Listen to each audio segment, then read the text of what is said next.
आप सभी का एक बार फिर से वेलकम है आपके ही अपने YouTube channel Shivam study line में। जैसा कि आप जानते हैं कि हम पिछले वीडियो में त्रिभुज को कवर कर चुके हैं और उसके सारे प्रकार, परिभाषा, गुण सभी को कवर कर लिए। उसी प्रकार का वीडियो हम लाए हैं वृत्त के बारे में और इसके बाद हम लाएंगे चतुर्भुज के बारे में वीडियो, जिसमें एक वीडियो में सभी का खात्मा कर देंगे। उसी तरह इस वीडियो में हम वृत्त के बारे में जानते हैं। इस वीडियो में हम देखेंगे वृत्त की परिभाषा, वृत्त का केंद्र, वृत्त का जीवा, वृत्त का व्यास, परिधि, चाप, वृत्तखंड, त्रिज्यखंड और इन सभी का हम परिभाषा देखेंगे और साथ में जिसका प्रकार होगा उसका प्रकार भी देखेंगे। और इसके लिए एक वीडियो काफ़ी है और इस वीडियो में आपको 100% समझ आएगा, ऐसा हम आपसे वादा करते हैं। यदि आपको जहाँ नहीं समझ आएगा वहाँ ज़रूर कमेंट कीजिएगा, हम आपको कमेंट का रिप्लाई देंगे। चलिए हम बढ़ते हैं अपने टॉपिक की तरफ। यदि आपको ये वीडियो अच्छा लगे तो इसे लाइक कीजिएगा और शेयर कीजिएगा और हमारे चैनल को जरूर सब्सक्राइब कीजिएगा। चलिए बढ़ते हैं। सबसे पहले हम वृत्त के बारे में समझते हैं। वृत्त का सबसे पहले परिभाषा देखते हैं। वृत्त का परिभाषा क्या है? वृत्त का परिभाषा हर एक ढंग से दिया जाता है। हम एक ढंग लिख दिए हैं, जैसा कि लिखा गया है, वृत्त एक समतल आकृति है जिसके प्रत्येक बिंदु की दूरी तल के किसी खास बिंदु से सदैव निश्चित रहती है। यहाँ लिखा गया है वृत्त एक समतल आकृति, समतल आकृति समतल पर रखा होता है। इस यहाँ पर हम एक वृत्त बनाते हैं।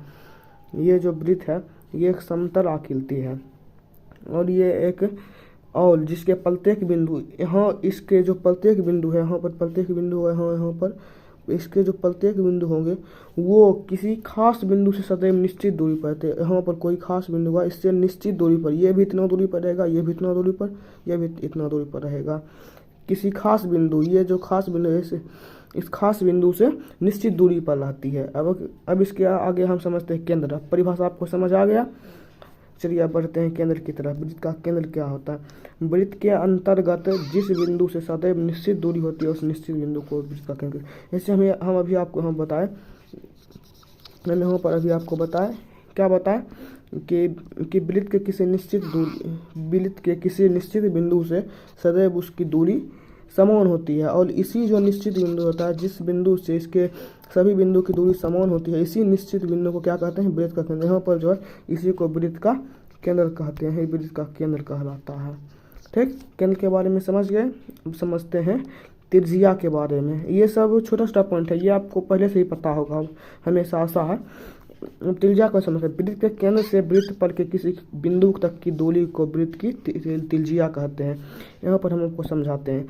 ऐसे यहाँ पर एक वृत्त लेते हैं, यहाँ पर एक वृत्त लेते हैं। इस वृत्त से आपको समझाने का हम प्रयास करते हैं। जैसे यहाँ पर इसका केंद्र होगा जिससे सभी का समान दूरी होगा और इस केंद्र से वृत्त के किसी बिंदु की दूरी को हम क्या कहते हैं? त्रिज्या कहते हैं। और वृत्त पर अनंत त्रिज्या खींची जा सकती है। यहाँ पर त्रिज्या खींच देंगे, यहाँ पर खींच देंगे। वृत्त पर अनंत त्रिज्या खींची जा सकती है क्योंकि वृत्त के परिधि पर अनंत बिंदु होती है, इसे वृत्त पर अनंत त्रिज्या खींची और सभी त्रिज्या एक समान होता है, सभी त्रिज्या की दूरी समान होती है। ठीक, अब यहाँ पर त्रिज्या के बारे में समझ गए। त्रिज्या, केंद्र और परिभाषा भी, ये तीन चीज़ हमको बता दिए। यहाँ पर इस की मदद से बता दिया गया है। अब आगे जीवा समझते हैं। जीवा क्या होता है? जीवा वृत्त के किन्हीं दो बिंदुओं को मिलाने वाले रेखाखंड को जीवा कहते हैं। यहाँ समझते हैं वृत्त के किन्हीं दो बिंदुओं को मिलाने वाली रेखाखंड को त्रिज्या कहते हैं। वृत्त के किसी दो बिंदु, मान लीजिए इस दोनों बिंदु को मिला दिए, ये भी जीवा कहलाएगा, ये भी जीवा कहलाएगा, ये भी जीवा कहलाएगा, ये भी जीवा कहलाएगा। कहीं मिला दीजिए तो कोई मतलब नहीं, सभी जीवा कहलाएगा। ठीक, अब जीवा समझ गए। व्यास समझते हैं। ये सब आसान पॉइंट है। व्यास क्या है? वृत्त के केंद्र से होकर जाने वाली जीवा को वृत्त का व्यास कहते हैं। वृत्त के केंद्र से होकर जाने वाली जीवा, ये वृत्त है, ये वृत्त है, इसका ये केंद्र है। हम जानते हैं कि जीवा किसे कहते हैं? दो बिंदुओं को मिलाने वाले, लेकिन वो अब यहाँ पर एक शर्त लगा गया है कि वृत्त के केंद्र से वो जीवा होना चाहिए। हम वृत्त के केंद्र से एक जीवा खींच देते हैं, ये जो जीवा होगा ये व्यास होगा। ये एक बात ध्यान रखिए कि वृत्त पर अनंत त्रिज्या खींची जा सकती है, अनंत व्यास खींची जा सकती है, अनंत जीवा होती है वृत्त पर। और इसे हम इस तरह भी खींच सकते हैं, ये भी व्यास हो जाएगा, ये भी व्यास हो जाएगा। किसी भी तरह ये वृत्त के केंद्र से होकर जाना चाहिए। वृत्त के केंद्र से नहीं गया, वृत्त के केंद्र से होकर जाना चाहिए, तभी ये वृत्त का व्यास कहलाएगा। वृत्त पर अनंत व्यास होते हैं। चलिए अब आगे देखते हैं। आगे क्या है? आगे है कि यहाँ पर फार्मूला दिया गया। ये फार्मूला सिंपल है, वृत्त का व्यास 2 गुना त्रिज्या। अगर वृत्त का त्रिज्या दिया गया है तो उसका व्यास निकालने से 2 से गुना कर देंगे तो वृत्त का व्यास निकल जाएगा।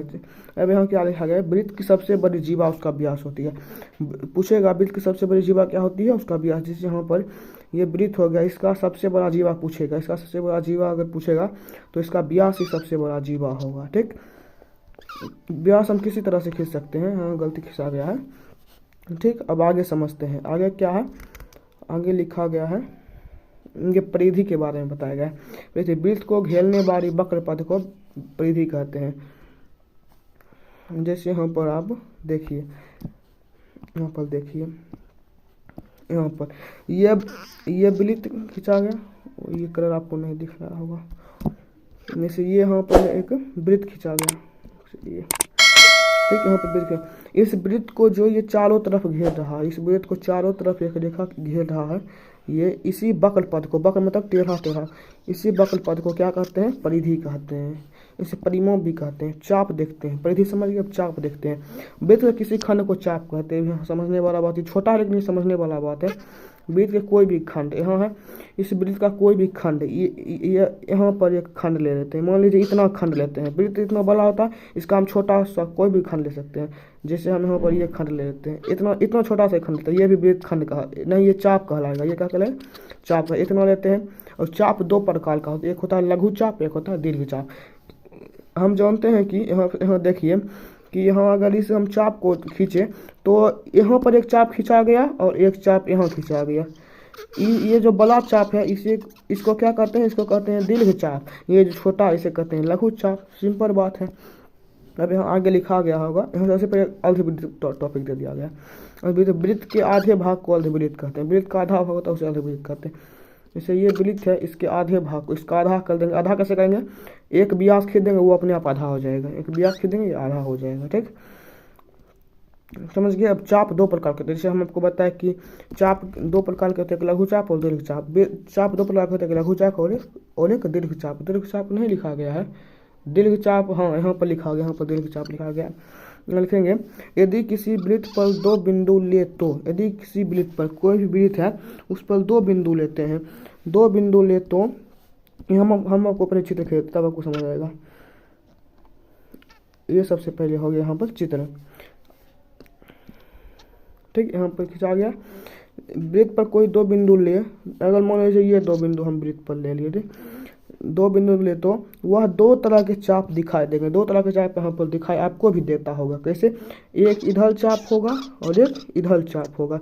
ये दो तरह के चाप आपको, एक इधर चाप और एक ब्लू वाला चाप और एक लाल वाला चाप, दो तरह के चाप दिखाई देगा। छोटे वाले चाप को लघु चाप और बड़े वाले भाग को दीर्घ चाप कहते हैं। ये छोटा वाला चाप है, इसे लघु चाप कहेंगे, और ये बड़ा वाला चाप है तो इसे दीर्घ चाप कहेंगे। ये बड़ा वाला चाप है, इसे दीर्घ चाप कहेंगे। ठीक, अब चाप के बारे में समझ गए। अब आगे समझते हैं वृत्त खंड के बारे में। वृत्त खंड जिसे इंग्लिश में कहते हैं सेगमेंट। ठीक है, देखते हैं। जीवा तथा प्रत्येक चाप के मध्य क्षेत्र का खंड वृत्त खंड कहलाता है। जीवा तथा प्रत्येक चाप के मध्य क्षेत्र का खंड। जैसे यहाँ पर सबसे पहले एक चित्र बनाते हैं। चित्र है, ये एक जीवा लेते हैं, ये एक जीवा ले लिए। ठीक, ये एक जीवा ले लिए, कोई भी जीवा ले लिए। ठीक, जीवा प्रत्येक चाप के मध्य क्षेत्र को, यहाँ पर देखिए ये जीवा ले लिए, इसके मध्य क्षेत्र, इसके एक क्षेत्र यहाँ पर भी बन रहा है। ये देखिए एक क्षेत्र ये हो गया, ये एक क्षेत्र बन रहा है, और दूसरा क्षेत्र देखिए, दूसरा क्षेत्र कहाँ बन रहा है, ये दूसरा क्षेत्र। यहाँ दो क्षेत्र बन रहा है, ये क्षेत्र और एक ये क्षेत्र, ये दो क्षेत्र बन रहा है। ठीक, एक ब्लू वाला क्षेत्र और एक रेड वाला क्षेत्र बन रहा है। इसी तरह यहाँ पर भी बात है, जो छोटा वाला क्षेत्र है इसे लघु वृत्तखंड कहेंगे, जो बड़ा वाला क्षेत्र है उसे दीर्घ वृत्तखंड कहेंगे। यहाँ पर परिभाषा लिख दिया गया है इसे, ये परिभाषा को पढ़ लेते हैं। तो लिखा गया है कि वृत्त का, यहाँ लिखा गया ये दो प्रकार के होते हैं वृत्तखंड, पहला लघु वृत्तखंड, दूसरा दीर्घ वृत्तखंड। यहाँ पहला लिखा गया वृत्त का वह क्षेत्र जो वृत्त के लघु चाप एवं जीवा द्वारा घिरा होता है उसे लघु वृत्तखंड कहते हैं। दूसरा वृत्त का वह क्षेत्र जो वृत्त के दीर्घ चाप एवं जीवा द्वारा घिरा होता है वह दीर्घ वृत्तखंड। अब इसे समझते हैं एक बार फिर से, यहाँ समझने का प्रयास कीजिएगा। ये एक वृत्त बन गया। ठीक, अब कहता है कि एक जीवा, सबसे पहले एक जीवा खींच लेते हैं, और लघु चाप द्वारा, लघु चाप, इसका लघु चाप ये हो गया, इसका लघु चाप ये हो गया, लघु चाप द्वारा घिरे, लघु चाप होने से लघु चाप द्वारा घिरे गए क्षेत्र को, घिरे गए वृत्तखंड को लघु वृत्तखंड, ये होगा लघु। ठीक, और दीर्घ कैसे होगा, दीर्घ के लिए ये जो बला है एक जीवा और जो दीर्घ चाप होगा उसके बीच के क्षेत्र को दीर्घ वृत्तखंड कहेंगे। ये है, ये दीर्घ वृत्तखंड हो गया, ये दीर्घ वृत्तखंड, समझ गए। ये लघु वृत्तखंड, ये हो गया लघु वृत्तखंड और ये हो गया दीर्घ वृत्तखंड। इसमें बाद दीर्घ वृत्तखंड, समझ गए। यहाँ सबसे पहले एक और परिभाषा पढ़ लेते हैं। समय वृत्त का वह क्षेत्र जो वृत्त के लघु चाप, यहाँ लघु चाप हो, लघु वृत्तखंड में लघु चाप और दीर्घ वृत्तखंड में दीर्घ चाप होना चाहिए, इतना ही बात है, ठीक। अब आगे बढ़ते हैं, चलिए आगे बढ़ते हैं। आगे किसके बारे में, तो आगे त्रिज्य खंड के बारे में बताएगा, जिसे सेक्टल कहते हैं, जिसे सेक्टल कहते हैं इंग्लिश में। केंद्र को एक चाप के सिरों से मिलाने वाली त्रिज्या एवं चाप के बीच का क्षेत्र त्रिज्य खंड कहलाता है। देखिए परिभाषा में इसको हम समझाएंगे, कैसे समझाएंगे। केंद्र को एक चाप, यहाँ बहुत सबसे पहले एक चित्र बना लेते हैं तभी समझ आएगा। यहाँ चित्र बना लेते हैं वृत्त का, ठीक। ये वृत्त का चित्र बन गया। वृत्त को एक चाप के पहले केंद्र, एक केंद्र बनाते हैं। केंद्र को एक चाप, यहाँ ये केंद्र हो गया, केंद्र हो गया। केंद्र को एक चाप के सिरों के मिलाने वाली, एक चाप यहाँ पर लेते हैं, मान लीजिए ये चाप ले लिए, ये चाप के सिरों को मिलाने वाली त्रिज्या, ये चाप, इस चाप का सिरा ये होगा, एक सिरा ये और एक सिरा ये, इनको केंद्र से मिलाने, केंद्र को मिलाने वाले बीच का क्षेत्र, ये जो बीच का क्षेत्र बना इसे ही त्रिज्य खंड कहते हैं। अब ये भी दो तरीका से बनेगा, एक इधर बनेगा और दूसरा देखिए इधर भी बन रहा है। ये भी जो छोटा है उसे लघु त्रिज्य खंड और जो बड़ा है उसे दीर्घ त्रिज्य खंड कहते हैं। यहाँ दूसरा परिभाषा लिखा है, दूसरा परिभाषा पढ़ लेते हैं। लिखा गया वृत्त का वह भाग जो दो त्रिज्या एवं एक चाप से घिरा हो त्रिज्य खंड कहलाता है। ये बहुत सिंपल, इसे ही आप याद रखिएगा। इसे देख लेते हैं, यहाँ परिभाषा में लिखा गया है वृत्त का वह भाग जो दो तिल्जिया लेंगे। तिल्जिया कैसे कहते हैं हम पीछे बताएं, दो तिल्जिया और एक चाप से घिरा हो, दो तिल्जिया है और एक चाप से, ये जो बीच का क्षेत्र घिरा है इसे ही कहते हैं त्रिज्य खंड। ये दो तरीका से इधर बनता है, लेकिन इधर बनता है। ये जो बड़ा है इसे दीर्घ त्रिज्य खंड और जो छोटा है उसे लघु त्रिज्य खंड कहेंगे, ठीक। यहाँ पर लिखा गया है यह दो तरीके से, यह दो प्रकार का होता है। पहला होता है लघु त्रिज्य खंड, दूसरा दीर्घ त्रिज्य खंड। यहाँ लिखेंगे वैसा त्रिज्य खंड जो दो तिल्जियों एवं एक लघु चाप से घिरा हो।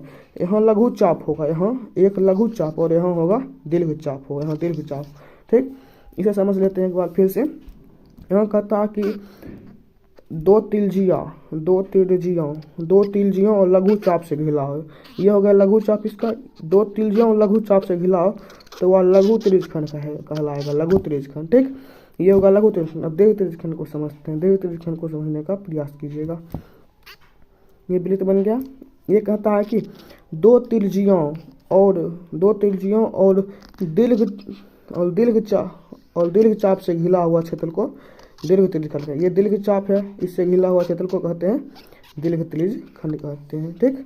ये समझ गए, हम त्रिज्य खंड के बारे में समझ गए। अब आगे बढ़ते हैं। आगे क्या है, आगे लिखा गया अर्धवृत्तीय क्षेत्र। अर्धवृत्तीय क्षेत्र, अर्धवृत्त का क्षेत्र जब दोनों चाप बराबर हो जाते हैं, जब दोनों चाप बराबर हो जाते हैं अर्थात प्रत्येक अर्धवृत्त होता है तो दोनों वृत्तखंड तथा दोनों त्रिज्य खंड एक समान हो जाते हैं और प्रत्येक को अर्धवृत्तीय क्षेत्र कहते हैं। इसे समझिए, इसे आप नहीं समझेंगे, हम समझा देते हैं। इसे ये हो गया, कहता है कि जब दोनों, यहाँ लिखा गया जब दोनों चाप बराबर हो जाते हैं। यहाँ दो चाप होता है, जब दोनों चाप बराबर हो, अब दोनों चाप बराबर कब होंगे, जब ये आधा भाग में बटेगा। इसे आधा भाग में बांट देते हैं, ये आधा भाग में बट गया और प्रत्येक जो क्षेत्र होगा उसका वृत्तखंड और त्रिज्य खंड बराबर होगा। उनका वृत्तखंड और त्रिज्य खंड एक समान हो जाते हैं। यहाँ वृत्तखंड और त्रिज्य खंड एक समान होगा और इसे ही अर्धवृत्तीय क्षेत्र, ये भी अर्धवृत्तीय क्षेत्र कहलाएगा और ये भी अर्धवृत्तीय क्षेत्र, दोनों अर्धवृत्तीय क्षेत्र कहलाएगा, ठीक। अब यहाँ आगे लिखा गया, अब यहाँ पर आपको जो हम समझाना था वो समझा दिए। अब आगे या कुछ और परिभाषा दिखा दी, इससे देख लेते हैं। लिखा गया आगे वृत्त के अंदर वाले भाग को अभियंतल कहते हैं। हम बताए थे वृत्त के अंदर का जो भाग होगा, ये मान लीजिए एक वृत्त बनाते हैं, इसके अंदर का जो भाग है, इसके जो अंदर यहाँ पर जो भाग होगा इसे कहते हैं अभियंतर और इसके जो बाहर यहाँ होगा भाग उसे कहते हैं बहिर्भाग कहते हैं, ठीक। ठीक समझ गए, अंतर्भाग और बहिर्भाग। अब इसके पीछे एक टॉपिक छूट गया था, वो इसके नीचे लिखा था वृत्तीय क्षेत्र। वृत्तीय क्षेत्र वृत्त तथा इसका अभियंतर मिलकर वृत्तीय क्षेत्र बनाता है। ये वृत्त है, अभी हमको अभियंतर बताए थे, वृत्त और इसका अभियंतर। ये वृत्त है, इसके जो अंदर वाला भाग है, ये दोनों मिलकर क्या बनाता है, वृत्तीय क्षेत्र बनाता है। ये दोनों मिलकर क्या बनाता है, वृत्तीय क्षेत्र बनाता है, ठीक। समझ गए, वृत्तीय क्षेत्र के बारे में समझ गए। अब यहाँ पर हम आपको क्या क्या बता दिए, यहाँ पर हम आपको बता दिए, सबसे पहले बताए थे यहाँ पर क्या बताए थे, यहाँ सबसे पहले वृत्त का परिभाषा बताए थे। वृत्त एक समतल आकृति है जिसके प्रत्येक बिंदु की दूरी तल से यानी किसी खास बिंदु से सदैव निश्चित दूरी पर। तो इसका दूसरा भी ढंग से आप परिभाषा देख सकते, अलग अलग परिभाषा मिलता है। केंद्र के बारे में बताए थे, वृत्त के अंतर्गत जिस बिंदु से सदैव निश्चित दूरी होती है उस निश्चित बिंदु को वृत्त का केंद्र कहते हैं। और यहाँ तिल्जिया का भी ऐसा भी सेम टू सेम परिभाषा हो सकता है। कैसे लिखेंगे, वृत्त के अंतर्गत जिस लेखाखंड से सदैव निश्चित दूरी होती है उस निश्चित लेखाखंड को तिल्जिया कहते हैं। ऐसा भी इसका परिभाषा लिख सकते हैं तिल्जिया, नहीं तो यहाँ लिखेगा वृत्त के केंद्र से वृत्त पर किसी खास बिंदु की दूरी को वृत्त की तिल्जिया कहते हैं। अब आगे क्या समझाए थे, आगे समझाए थे जीवा क्या होता है, वृत्त के किसी दो बिंदुओं को मिलाने वाले रेखाखंड को जीवा कहते हैं। वृत्त के किसी दो बिंदुओं को मिलाने वाले रेखाखंड को जीवा कहते हैं, वो कोई भी दो बिंदु है, इसे हम पीछे समझा चुके हैं। आगे लिखा गया है व्यास, वृत्त के केंद्र से होकर जाने वाली जीवा को व्यास कहते हैं। वो केंद्र से जाना चाहिए उसे व्यास कहते हैं। वृत्त का व्यास बराबर 2 गुना तिल्जिया। ये जब हम आपको मैथ का पूरा फॉर्मूला बता रहे थे वहीं ऐसा फॉर्मूला काफ़ी बताया था, आप उस वीडियो को जाकर देख लीजिएगा, वो मैथ के प्लेलिस्ट वाले वीडियो में सेव होगा। अब अगला क्या है, वृत्त की सबसे बड़ी जीवा उसका व्यास होता है। ठीक, वृत्त की सबसे बड़ी जीवा क्या होता है, उसका व्यास होता है। ठीक, अब आगे समझते हैं। आगे हम आपको बताए थे, आगे इसके बारे में बताए थे। इसमें क्या लिखा गया है, इसमें लिखा गया है, इस पे सबसे पहले परिधि के बारे में बताया है। परिधि में क्या बताए थे, वृत्त को घेरने वाली वक्र पद को परिधि कहते हैं। और उसके बाद चाप, वृत्त के किसी खंड को चाप कहते हैं। अर्धवृत्त, वृत्त के आधे भाग को अर्धवृत्त कहते हैं। अगला चाप 2 प्रकार के होते हैं, कौन कौन, लघु चाप और दीर्घ चाप। ठीक, यहाँ लघु चाप में क्या क्या लिखते हैं, यदि किसी वृत्त पर 2 बिंदु ले जाए तो दोनों बिंदु से 2 तरह के चाप दिखाई देते हैं। छोटे चाप को लघु चाप और बड़े चाप को दीर्घ चाप कहते हैं। अब अगला वृत्त खंड बताए थे, सेगमेंट जिसे कहते हैं। जीवा तथा प्रत्येक चाप के मध्य क्षेत्र का खंड वृत्त खंड कहता है। जीवा और प्रत्येक चाप के मध्य खंड को वृत्त खंड कहते हैं। ठीक, ये हम आपको पीछे बताए। यह 2 प्रकार के लघु वृत्त खंड और दीर्घ वृत्त खंड। लघु वृत्त खंड में यहाँ पर लघु चाप होना चाहिए और दीर्घ वृत्त खंड में दीर्घ चाप होना चाहिए, हमको बताएं। और अगला वृत्तीय क्षेत्र बना कि वृत्त तथा इसका अभ्यंतर मिलकर क्या बनाता है, वृत्तीय क्षेत्र बनाता है। और इसके बाद हम आपको क्या बताए थे, इसके बाद बताए थे, ये देखिए, इसके बाद हम ये आपको बताए थे। इसमें कौन कौन सा टॉपिक बताए थे बताते हैं। इसमें हम आपको सबसे पहले बताए थे त्रिज्य खंड जिसे सेक्टर कहते हैं। केंद्र को एक चाप के सिरों से मिलाने वाले तिल्जिया एवं चाप के बीच का क्षेत्र त्रिज्यखंड। ये नहीं याद रखेगा, ये सिंपल परिभाषा है। वृत्त का वह भाग जो 2 तिल्जियाओं एवं एक चाप से घिरा हो, सीधा यहाँ पर 2 तिल्जिया होना चाहिए और एक चाप से घिरा होना क्षेत्र चाहिए, इसे कहते हैं त्रिज्यखंड कहते हैं। ठीक, यहाँ भी 2 प्रकार से होता है, अगर लघु चाप होगा तो लघु त्रिज्यखंड और दीर्घ चाप होगा तो दीर्घ त्रिज्यखंड। सिंपल वाला बात है। अब अर्धवृत्तीय क्षेत्र, जब दोनों चाप बराबर हो जाते हैं अर्थात प्रत्येक अर्धवृत्त हो जाता है तो वृत्तखंड और त्रिज्यखंड एक समान हो जाते हैं और प्रत्येक क्षेत्र को अर्धवृत्तीय क्षेत्र कहते हैं। हाँ, लिखा गया अभ्यंतर और बहिर्भाग के बारे में बताया गया। अभ्यंतर में लिखा गया है कि वृत्त के अंदर वाले भाग को अभ्यंतर, वृत्त के बाहर वाले भाग को बहिर्भाग कहते हैं। यहाँ पर इस वीडियो में हम आपको क्या क्या बता दिए, इस वीडियो में हम आपको बता दिए क्या, इस वीडियो में बता दिए वृत्त की परिभाषा, केंद्र की परिभाषा, जीवा बता दिए, व्यास बता दिए, परिधि बता दिए, चाप बता दिए, चाप के प्रकार, लघु चाप और दीर्घ चाप दोनों के बारे में बता दिए। वृत्तखंड, लघु वृत्तखंड, दीर्घ वृत्तखंड बताए, त्रिज्यखंड, लघु त्रिज्यखंड और दीर्घ त्रिज्यखंड बताए। और इसके बाद भी कई चीज़ बताए, जैसे वृत्तीय क्षेत्र, अर्धवृत्तीय क्षेत्र, अभ्यंतर, बहिर्भाग के बारे में बताए। और मुझे आशा है कि आपको यह सभी टॉपिक 100% समझ में आ गया। जिस तरह से मैं आपको नहीं समझ आया अभी भी तो आप इसे एक बार फिर से देख लीजिए।